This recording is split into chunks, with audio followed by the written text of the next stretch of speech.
Connection established.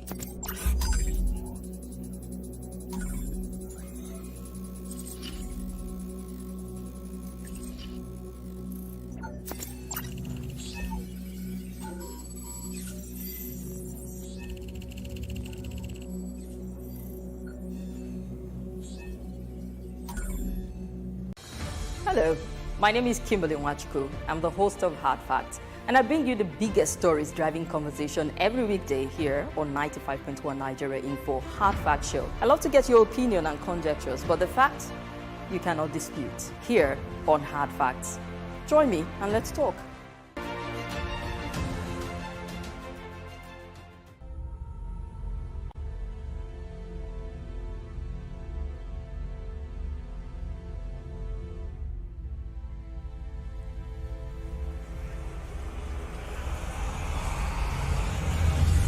This is Nigeria Info. Nigeria Info.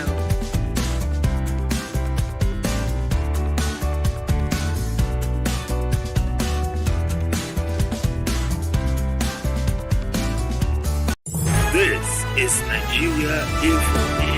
Nigeria Info.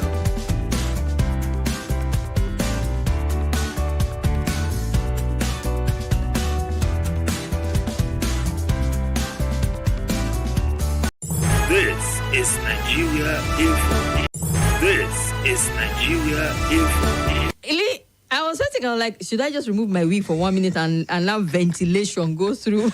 Well, hot in a good way. When you're really hot and the weather is competing with you, you feel that way. Yeah, right. Smooth operator.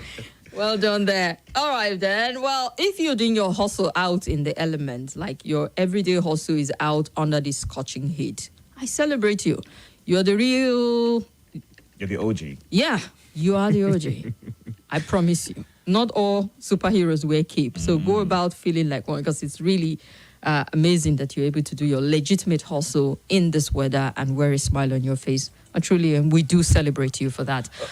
I love today's date, 4:04. It's a really fancy date. Do we say 4:04? Some people now think it's dog meat. No. That's what they call 4:04. Well, if you think about it, maybe that's up to you. But yeah, I love today's date. Yes, it is. And I know two amazing people who are celebrating their birthday today. My younger sister. Ooh, happy birthday yes, to her. Neka Is there a party? Nwachuku. Is she in Abuja? I would dash over to Kaduna over the weekend and we'll take it up from there. Yes, but she's in KD now and she's traveling. So we all need to meet this weekend and hug and do goodbyes because you're not sure when you're seeing. Yeah.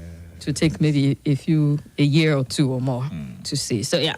Happy birthday to you. She listens online just in case she's stumbling on this program. Happy birthday Neka, to you. I wish you a happy Send us birthday. some cake and yeah, we call her wine. Bugatti for a reason. So send him some cake. Bugatti. Welcome to the show.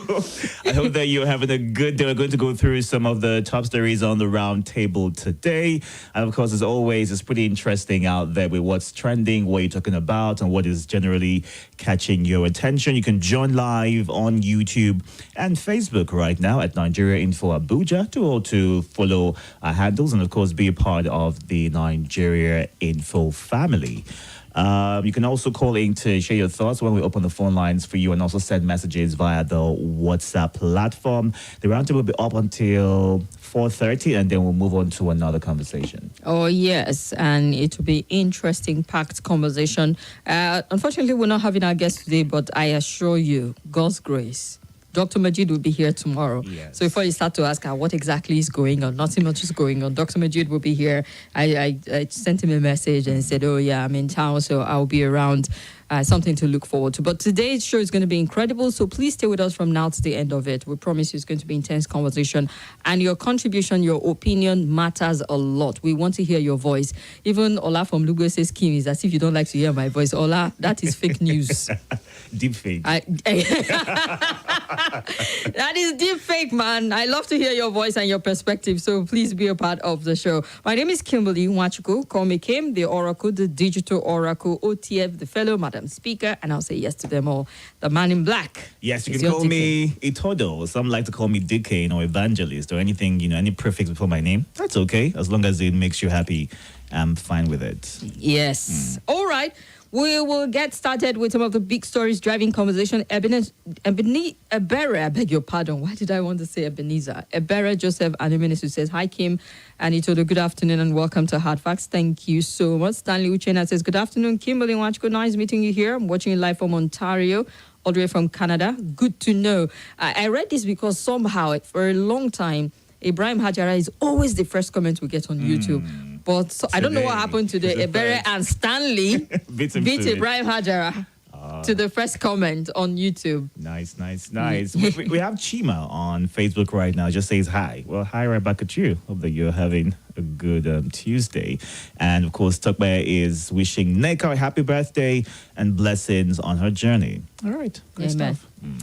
Okay, then let's get into the stories of the day. One of the stories driving conversation, not just with Nigerians here on the radio and newspaper stands or social media, even with the federal government. They are talking about is, this Obi guy, what is going on, they're saying.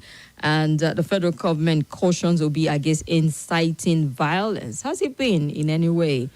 Overtly or covertly inciting violence. Let's get the detail, though, from your perspective. The federal government has admonished the presidential candidate of the Labour Party, Mr. Peter Obi, against inciting people to violence over the outcome of the presidential election. The Minister of Information and Culture, Alhaji Lai Mohammed, gave the admonition in Washington, D.C. during his official engagements with some international media organizations on the just concluded 2023 polls.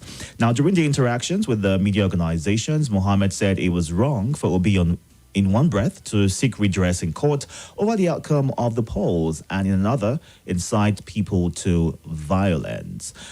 He also went on to say that in challenging the election results, there was no pathway to victory for either Obi or Alhaji Atiku Abubakar, who is the presidential candidate of the People's Democratic Party. Now, according to the minister, neither Obi nor Atiku met the requirements to be declared as president. The minister said Atiku, who came second with 6.9 million votes, was only able to make 1/4 of the votes cast in 21 states. And Obi, who came third with 5.8 million votes, only won 1/4 of votes cast in 15 states. So he pretty much also mentioned the fact that if indeed the election procedure and process was fraudulent, why is he not contesting the results in Lagos State? But of course, he's come out to also mention the fact that the results given for Lagos State, PDP also confirmed that the results were not the exact one as captured, and they also have different figures. So it's safe to say that, contrary to what the minister mentioned, Obi indeed spoke against the results announced by INEC in Lagos State. But so far, the case is currently in court, and a lot of Nigerians are watching. Stakeholders are also hopeful that in good time, what is required will be done. Bakoba has also called for the process to be done with before the swearing in May 29. So whatever it is that happens on that day, people are reassured that it's for the best of Nigeria. Indeed. Talking about what's best for the country, even the minister himself added that the president delivered on free and fair election, a credible election like he promised, in which Nigerians can contest this either way. Depends on what side of the pond you're on, to saying if it was credible or fraught with irregularities. Depends on who you speak with. But the thing is, it feels like there's just so much emphasis on number 3 at this point in time. And let's talk about inciting violence. You want to see in what way has he played out beyond just making a blanket statement as to inciting violence. Would it be about cautioning the supporters? I recall some time back when some people said they were going to hit the streets and protest. And he said, the presidential candidate of the Labour Party was saying, all right, to douse it, don't go to the street. There are legal redress. There are provisions in our constitution spelled out on how to address some of these things. And so far, you have not seen people organize in that sense to saying they were going to disrupt the everyday life of Nigerians by going out on the street. Yeah, there have been pockets of protests, There have been also those, just shortly after the elections, who said, oh, they were going to call for an interim government. You saw that. Not quite sure what party they were on, because they were under some sort of movement or coalition and not like the face of a particular political party. But naturally, politicians can organize groups, faceless and the ones you recognized before, to be out there either for a movement or for a protest or a call for certain things. That's not completely weird in Nigeria. But yeah, nobody wants violence, and I can understand the government would do whatever to douse that situation. The DSS put out a warning that some people are calling for an interim government. It is still in line with what the Minister of Information and Culture is saying. Caution your people. People should not take the law into their hand. And just recently, you know of the man who boarded an airline. As a matter of fact, I was speaking with Safari Kwetni, who said he was on that particular airline when the man kind of disrupted and was calling on obedient movement. Will you be standing there and all of that? And then he was instantly arrested and removed. I hear that he's been arraigned and already. He's still in prison right now. He's remanded in prison. So you can see this swift response. And one would expect to see swift response to people who have this tendency. And that's why some people are still looking at cases like MC Oluomo and says, you should have. But the first PRO, Lagos State, is saying, well, you can sue him if you have a case. But, you know, it feels like double standard with people for who... any evidence that people might have against MC Oluomo. There was a video evidence out there. However, MC Oluomo, in his own defense, said it was a joke. The Mama Chinedu was somebody else. And a couple of other people who were seen on video threatening others. Well, the go-ahead is if you have those and you want to sue, go ahead and sue. But, you know, you need to have a standard as to how you deal with people who make statements capable of inciting either, you know, people in one form or the other, and not be very selective about how you go about it. That way, you appease across board than to stir up emotions in one aspect to say, okay, why did this person quickly get arraigned and this person is still walking free? Yeah, because these are the kind of issues that cause, you know, disaffection already in a place you're trying to restore calm. Because we've seen spokesperson across board make very inciting and misleading statements, and nothing was done to reprimand them or, you know, call them out for doing that. But then when it's a different party that makes a statement, it's as though they are the ones who are pushing for the violence. I mean, we've seen how social media has failed since the election results were announced, and how statements by those who seemingly won made it seem as though, you know, there's something else to prove. If you've won, you would expect that right now the focus would be on the next step forward, how to move Nigeria, you know, to the next level where we want it to be, and not try to make those who lost, which is a bit of a worry. Those who lost feel some type of way, feel less of themselves. I mean, we've been asked, those who lost have been asked to go to courts, and a lot of people are hoping that the court process is as swift as possible and not delayed, like, you know, the worry would be generally. So let's just hope and wait on how things progress from there on. It's a couple of weeks until the handover date, May 29th. And, you know, tensions are high right now. The federal government will be expected to do what is best to douse that tension and reassure Nigerians that whatever is being done right now is in their best interest. Indeed. All right, we'll get your perspective on this and the fact that there's worries from the federal government. We've seen concerns, also the DSS putting out a statement that some people are heating up the space and perhaps inciting or capable of inciting violence, which is something they're trying to avert to ensure that the swearing in goes smoothly and that we do not have any form of disruption whatsoever. I bet no government will want to see that happen. But we'll get your perspective on this, on the handling of it, and beyond the warning. I mean, nothing else you can do except you see people who deliberately, I said, they are funded by these individuals or the parties to stir up violence in the space. It's just to put out the warning and say, people, let's ensure that we do not cause any more chaos in our country. We'll get your take on that. And let's move on to the next story. Meanwhile, Kingsley Thomas says, you guys are looking amazing today. Welcome to the studio. Thank you, Kingsley from Lube. Well done, guys. Sani Victor said, and James Bangwese say, very good afternoon to you. Kim the Oracle and Itodo International from Elder Bangwese. Elder has gone digital, man. He's on YouTube with us. Love to see it. Yeah. Okay, so we've got some time before our next break. We'll move on to the next story right now. Students kidnapped in Kaduna. Now, about 10 students have been kidnapped by bandits in Kacha local government area of Kaduna State. The Kaduna State government said it received preliminary reports from the security agencies on the kidnapping of these students. Now, this was disclosed by the Commissioner, Internal Security and Home Affairs, Samuel Arwan, in a statement on Tuesday. According to the reports, the students of the GSS Awon were kidnapped on Monday. It's a day secondary school. Now, he said the exact location of the incident was yet to be ascertained, adding that detailed reports were being awaited to clarify whether the incident occurred within the school premises or elsewhere. Now, the commissioner promised to issue a public statement accordingly when more information is available. Now, this is, like a repetition of what we've seen over and over again of students being kidnapped. And you would think that something will be done in good time. We would take proactive steps from what has happened before to make provisions for the security of students. Now, these things tend to happen. Once it happens, what is being done to ensure that they are gotten back in one piece or prevented generally when these kidnappers or bandits come into the environment where the students are? And the fact that they had no idea if it was done in the school premises or elsewhere because they are day students, it's a bit worrisome. Well, it's double worrisome is the fact that we're getting the kidnapping for coming back up, rearing its ugly head. Just yesterday, 2 students were kidnapped from a university in, was it Kaduna or Zamfara State? I need to get the exact figure. 2 of them removed from their school environment. We'll touch on that after the break. Let's run for a quick break and be back. Nothing breaks the news like the news. Trust me, I can prove it. I do it every morning on Morning Crossfire from 5 a.m. to 9 a.m. on Nigerian Info 95.1, and I'm Femi D. Amede.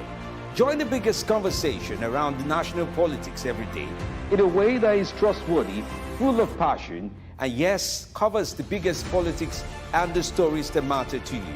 See, you have all the reasons to find out what's going on in Nigeria and be engaged differently. Let's talk. That's the way to go, even this morning.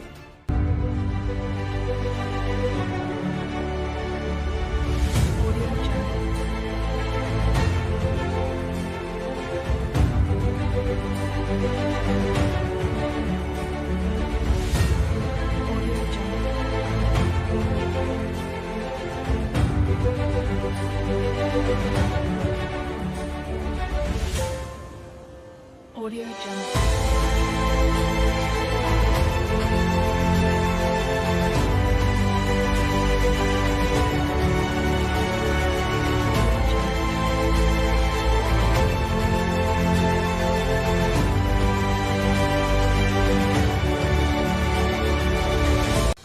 Hello, my name is Kimberly. I'm the host of Hard Facts, and I bring you the biggest stories driving conversation every weekday here on 95.1 Nigeria Info Hard Fact Show. I love to get your opinion and conjectures, but the facts you cannot dispute here on Hard Facts. Join me and let's talk.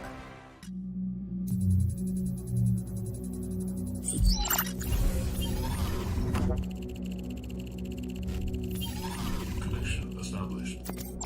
This is Nigeria Info. Hoodlums stormed the students' rented hostel at about 1 a.m. on Sunday.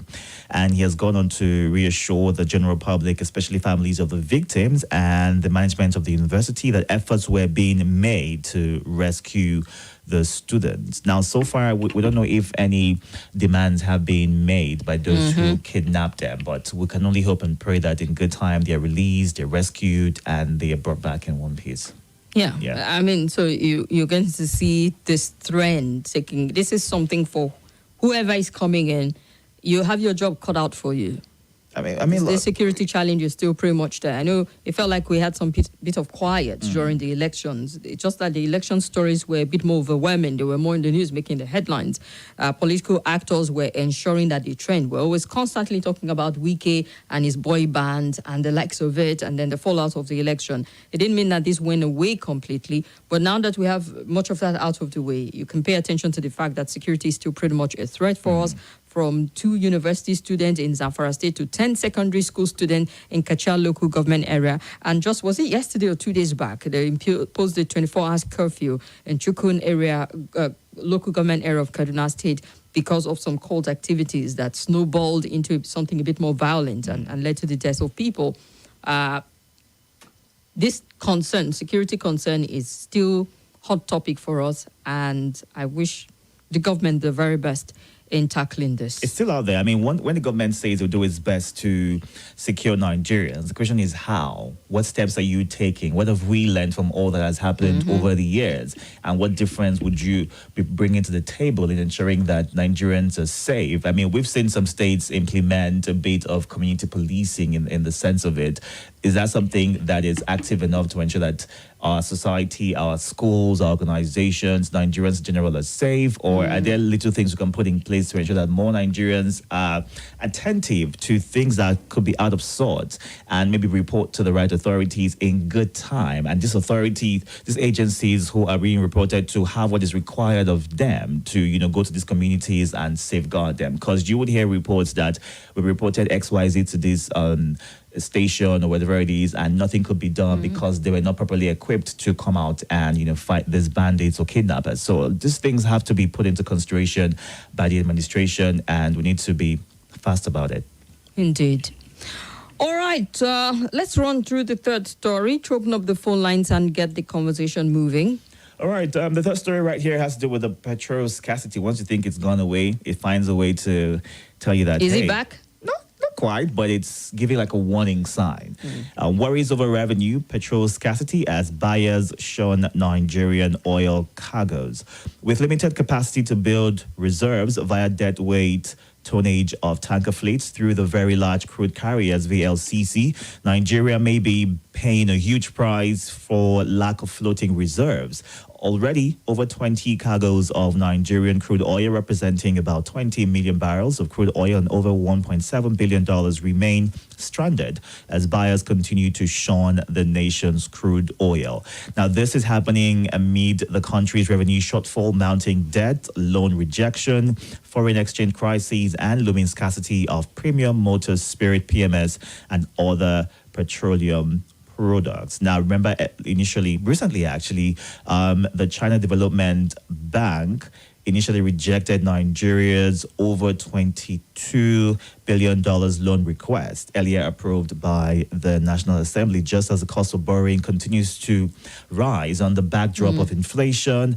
And our debt body right now is about 77 trillion naira. So that is something that the incoming administration should be looking towards handling. Now, it's one thing to take loans, but what difference are those loans making in the grand scheme of things? That's, the concern a lot of stakeholders have about what is currently happening in Nigeria. So, on the backdrop of things, why is the situation playing out right now? Why do we have stranded vessels wherein no one is paying attention to them? That's also cause for concern. Indeed. Yes. All right. So more detail on this. Now, Garba Din Mohammed, who is the Chief Corporate Communications Officer of the NNPC Limited, did not immediately provide response when he was asked about this. But a report has it that more than 20 shipments for April loading of Nigerian crude were still hunting for buyers. Now, operations at all but one of the 6 operational oil refineries in France have been impacted by the strikes, and Total Energies SE's over 119 barrels per day phasing refinery in Cabourville, France, was running at half capacity. Now, this also comes on the backdrop of the Petroleum Industry Act, wherein we need to have functioning local refineries against exporting our crude products. And it's just important that regardless of how well we try to handle this, if this eventually sells out, we'll still have this problem reoccurring because we don't have functional refineries in Nigeria right now. And the promises of our refineries working in good time have constantly been postponed. And we just heard recently that the Minister of State for Petroleum resigned so he could contest in the forthcoming election in his state. So that again is a bit of concern for Nigerians. Who and resigned for what? Minister of State for Petroleum. Oh, okay. Yes, he resigned so he could contest in the next election. So all of that playing out right now is just important that whoever is... and also, there's also the concern for the NNPCL that they haven't seen any difference to... since the switch was made. Nothing spectacular when limited. Yes, has happened yet. So that is... also concerning, but with the way things are right now, let's just hope that a difference is made and we put our refineries to work. Indeed. And with the new administration coming on board, would we be going cap in hands and begging for debt relief? I mean, if you're looking at the fact that we have, critical chunk also as domestic debt, if the Ways and Means is restructured, 77 trillion is a staggering amount of money for you to be neck deep in debt with, 77 trillion. It's also going to affect the volume of work you put out in terms of capital projects, because you have to service this debt. 5-point-something trillion to service your debt is just, it's mind-boggling. So, we'll see what he intends to do, the way to manage this debt profile, because at one point it might seem acceptable, but when it starts to grow, you become almost, when you become like a very bad debt, or your debt list it's high. Could that be the reason why people China will start refused? to shun, well within their right to, like 77, your debt servicing 5.7 trillion naira, it's best to start refusing at this point in time.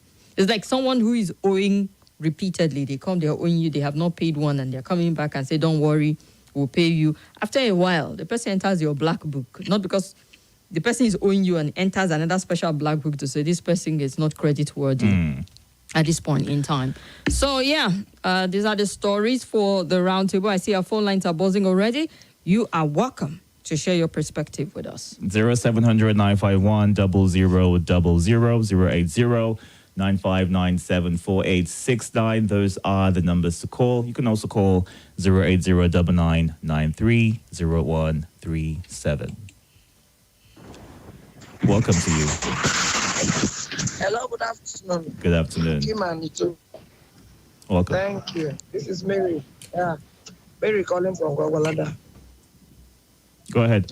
I want to talk on the Minister of Information, Lai Mohammed, who is warning P2B of causing violence. We have not seen P2B as a violent person. Even throughout his campaigns, we didn't see violence. He's not a violent person. He's not a corrupt person. He's not a troublemaker. He doesn't look a troublemaker. So they should please bring their searchlight on people who are making trouble and leave him to be alone. I think they say he should go to court, and he has gone to court. And we are okay with that. All right. And then for Timi Priye Silva, who has resigned and is going to contest election, if I were in Bayelsa State, I would not vote him. Because as the Minister of State for Petroleum, he failed woefully. It's as if he's still failing even today. So I don't know what he wants to go and tell them. It's just that he has gone to gather money to go and share. All right, Mary. I bet he's happy you're not in Bayelsa and your PVC does not count in that area, apparently, at this point in time.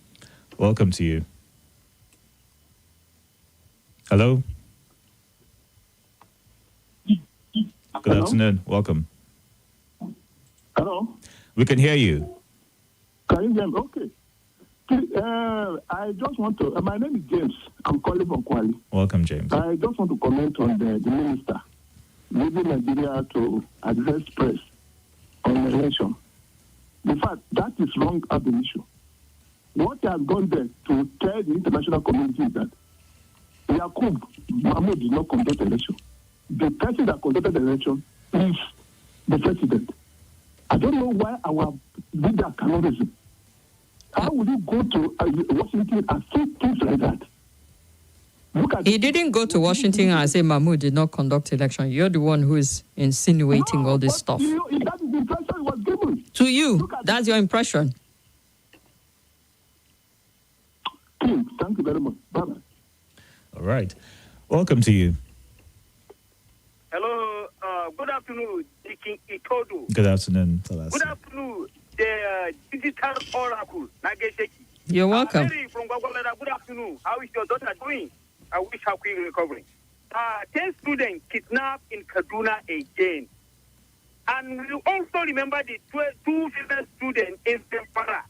And the oracle and the Dicking. You remember that still up to now, these Bethel Baptist students, they are still, some of them are still in the hand of these kidnappers. Leah Chalipo has been there for over 5 years and 1 month now. And we remember 29 burning Yahudi jails. They are still in the hand of the terrorists. I always say that Today, victim, we are yesterday survivor. Tomorrow, victim, we are today survivor. Until government do something about this insecurity, I'm telling you, anybody can be victim of insecurity. As I've always said, I pay ransom. In fact, some callers from this radio station support me to support for the ransom that I pay for my family member to be released. I lost family members due to insecurity. Now, Nigeria are struggling to sell their crude. I always ask questions. Is there any country that produces crude and doesn't refine? It's only Nigeria that we have crude oil, but we don't refine even single barrel of crude. Now, look at our debt. It's hitting 77 billion. I pray that the government, the incoming government, will come and do magic. All right. Nigeria will move again. Thank you, and God bless Nigeria. Thank you, Selassie. Welcome to you. Good afternoon. Good afternoon. Good afternoon, the number one air celebration of the world, Mr. Itodo. Good afternoon, the digital oracle. Beautiful, intelligent, passionate, and caring. I remember humble self, Abubakar Ali, a.k.a. Nebo Pekin, calling from PW Kubwa. Kimberly and Itodo, there is absolutely nothing wrong for an elder to ask for assistance from his younger ones. What am I trying to say? In Kenya, their presidential election doesn't pass through tribunal or court of appeal. Immediately after the presidential election, it goes straight to the Supreme Court, and it takes only 14 working days, only 2 weeks to dispense the justice. Those that file the case will be given 4 days. Those in defense will be given 4 days. The remaining working days will be used to dispense the justice. So you see, if they can do that here, we will have no issue of when you are in office, you use state resources, and you understand what I'm saying. I would have preferred it is done this way so that we will clear that the doubting Thomases. Indeed, we won this election resoundingly. That is that on that. The Oracle, I heard you saying 5-point-something trillion is too high. A debt. Debt servicing. Yeah, debt servicing, yes. Please not. You know, if the cost of running government and governance, if we can cut down the number of motorcades that is following the ministers, the president, the head of government agencies, if we can sincerely deal with corruption, if we can sincerely harness our human, natural resources, believe you me, it is Nigeria that will be borrowing other countries. If we judiciously utilized whatever amount that is borrowed, we'll not be talking about all these things now. Remember, we have a lot of natural mineral resources that are economically viable that are not even untapped. Some are being stolen by foreigners with their internal collaborators, and nobody is talking about it because we depend on oil. So we have a long way to go if we refuse to look inward and look at what God has given us and begin to utilize them appropriately. And I want to lastly, I want to thank you, Kimberly. You and Itodo, I like your style of presentation and I like your style of moderation. Anybody that is trying to go overboard, you quickly call them, because even we have the right to defense. But since we are doing the right thing, we no go defense. Thank you very much. All right. Thank you. Welcome to you. Hello, Can you move away from your radio, please? Hello? We can hear you. Yeah, this is Oge. I'm calling from Lokogoma. Welcome, Oge. I wanted to comment on the minister because I fail to understand what he's trying to get at. Is it that he's saying that to go to court now is now a treasonable offense? Because since after the election, I've not heard Peter Obi say anything except to come pray. I've not heard him say anything. So I'm wondering why he's going there warning him for what? The only people, as far as I'm concerned, that have done something so grave against Nigeria are those that manipulated the process. And it has nothing to do with Peter Obi. They should stop calling Peter Obi Peter. Like you said when you were analyzing, why is it that it's the source, according to them, that is their issue?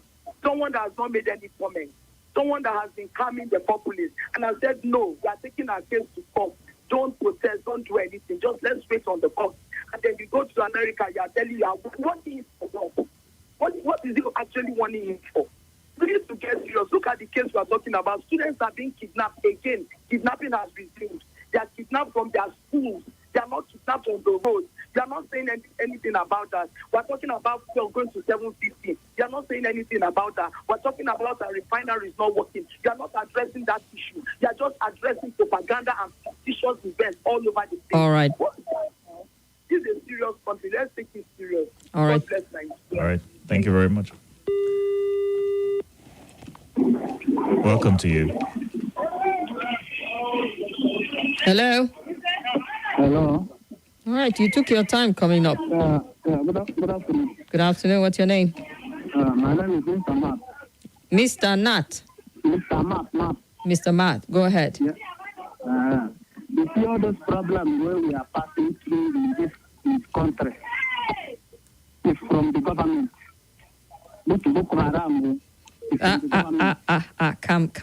Calm down before you start to cast aspersion and explain what you're talking about. You can't just come and say Boko Haram is from the government. That would completely be off because you can't substantiate that at the end of the day. All right, let's see this caller. Hello, good afternoon. Welcome. Hi, well, I'm Uchenna, I'm Stanley. Welcome, Uchenna. Uchenna Stanley, are you not the one from Ontario? Are you calling? Oh, No, yeah. Okay. No, I'm not the one. Okay, there's another Uchenna Stanley. Please, I want to upon issue of this of them warning Peter Obi. For me, I did not see anything wrong that Toby has done. He has been been composing himself. I don't know why they are saying that he's being against government or kind of being a treasonable, or what they call it. For me, they are just looking for how to arrest this man simply because they asked him to go to court. Now, the INEC announced Tinubu as the winner. This man say he doesn't like that. That is not true. You asked him to go court. He has gone to court now. You are still bringing out you are still staging all sorts of dramas just to destabilize him, just to distract him. Does it make sense? Allow him to go to court. Allow the court to rule now. If really they know that they really won the election, why are they disturbing or distracting people? They should allow him to rest too. And any attempt to arrest Peter Obi will bring serious issue in this country. They All right. should allow this peace to reign. All right. If not, the country will be. All right, no, don't say anything beyond that. Thank you very much, Uchenna. We've heard you. Sister, good afternoon. Welcome to you. Hello? Good afternoon to Good you. afternoon. My name is Ivan. I'm calling from Maitama. I'm talking in terms of what Lai Mohammed said. Is it not time for that man to go?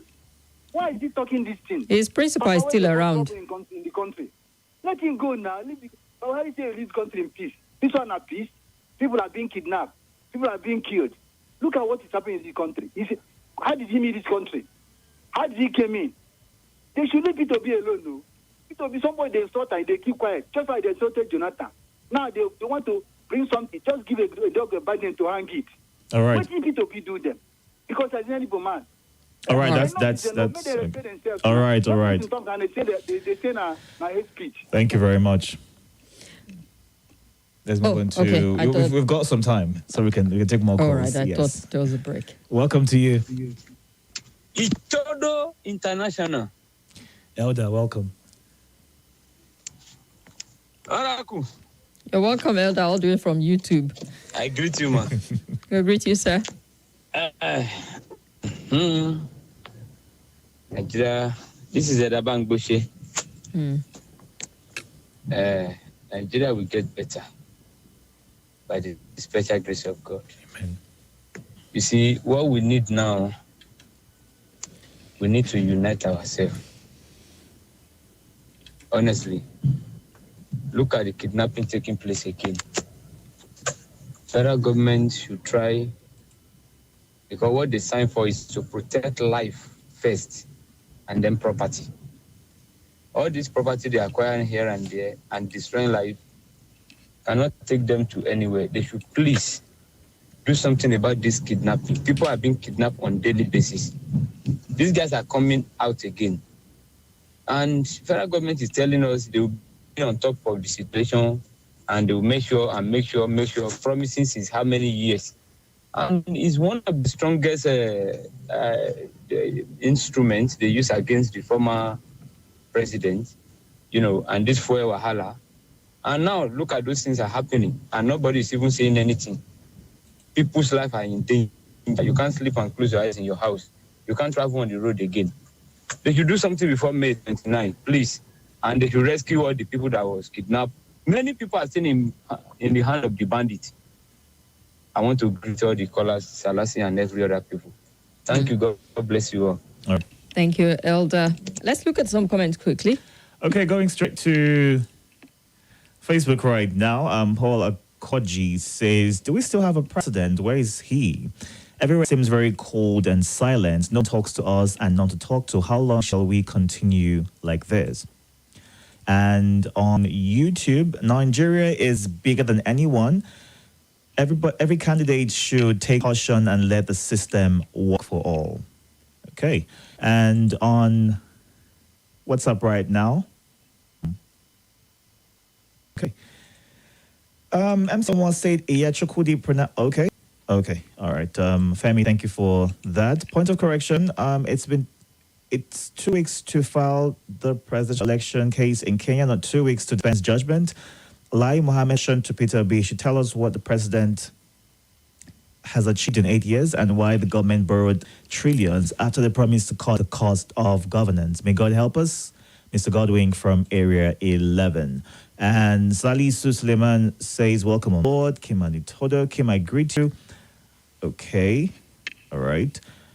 And Bela Sianovich says, the debt profile is a president-elect not supposed to be in Nigeria trying to solve the problems that are prevailing. Misinformation statements. Nigeria is still playing how information is dispensed in Nigeria. Security challenges. The executive is in charge of the security of humans and others. All executive positions are heavily secured, but juries are not. The Senate compressed senators are also more secure than judiciaries. Is it like this? That's him asking a question right there. And some Gariki says, I find the statement warning Peter Obi as very unfortunate, but tell us how peaceful the election was. Who got what? Who's supposed to complain? The minister? Okay. They told Obi to go to court and he's in court. Why are they still obsessed with him, saying he has no structure? Right. I see Omar and his jokes. Okay. This one right here says contestants and others with cases should be prevailed upon not just by federal government but also by well-meaning Nigerians and influential personalities like traditional and religious leaders of thoughts and social media influencers on need to preach peace and persuade your followers on the need to live in peace and harmony and avoid situations that can lead to breakdown of law and order. The Election Petition Tribunal should be allowed to work with due diligence. They should not allow themselves to be unduly influenced by anyone or group. They should not be rushed, stampeded, or coerced into delivering judgment. They should adjudicate without sentiments and bias. Let them take their time and do the needful. Let them do the right thing so that when the case is finally judged, no one will be left in doubt that the final judgment was fair based on the evidences presented. And the notion that the national interest and among God's large amounts of money already spent on the polls could influence the outcome of the courts should be discontinued, as nothing can be built on illegality. Peter from Abuja. Kim? Is that all? From me, yes, it is. Okay, then. Let's take a few more calls before we go on a break. All right, then. Welcome to you. Yeah, you're welcome. Yeah. Good afternoon. My name is Momentum. Mombasa, Kenya. Momentum. Oh, Momentum. Go ahead. On Peter, the only crime he committed was to say it was called an excellency. The process to which you have become an excellency must be excellent. That's the only crime he committed. My dear, I'm not surprised that they are fighting him. Seriously, I'm even surprised. He said it during his campaign that he will retire them. Do you know what? That these guys don't have any other thing doing except politics. Most of them don't have any other thing. This is just what they feed on. So imagine when you want to take food out of somebody's mouth. He will not keep quiet. He will protest. He will do everything. But what I keep telling them is that just wait for the court to do it. When they are done, I know if Nigeria is going to be in peace, it depends on the court. If Nigeria is going to go into protests and everything, it still depends on the court. But I know people boiling. People are just waiting because they were told. In fact, I had to write P2B on his Twitter page. I told him, please reduce your media engagement. They are looking for something to know. All they right. are seriously, you can't want to take food out of their mouth and be quiet. They can never do it. All right, Momentum. Thank you. Thank you very much. Welcome to you. Hello, good afternoon. Good afternoon. Yes, this Castro on the line. Castro, you got a minute exactly, or less. Yes, I'll make sure I keep the time. Look, Tim, and Itodo, you see, when someone is minding his business and some people don't just want peace. Now, we are talking of national unity. The so-called minister now is making some statements and nobody will think anything is wrong with that because he's the minister, right? Now, you are attacking someone, who is minding his business, and if there is a case in the court, so why don't you just lie low and allow the court to do their job? Are you now doing the job for the court or what? Because honestly, some people are inciting, when we talk about incitement, these are the comments, that are coming from people who are in the ends of affairs, but nobody will say anything because all right, sir. Feel, they have the authority. So all right. Honestly, that man is just a bad nigga, honestly. Language. Who's this? We've got a quick break. This is Nigeria Info.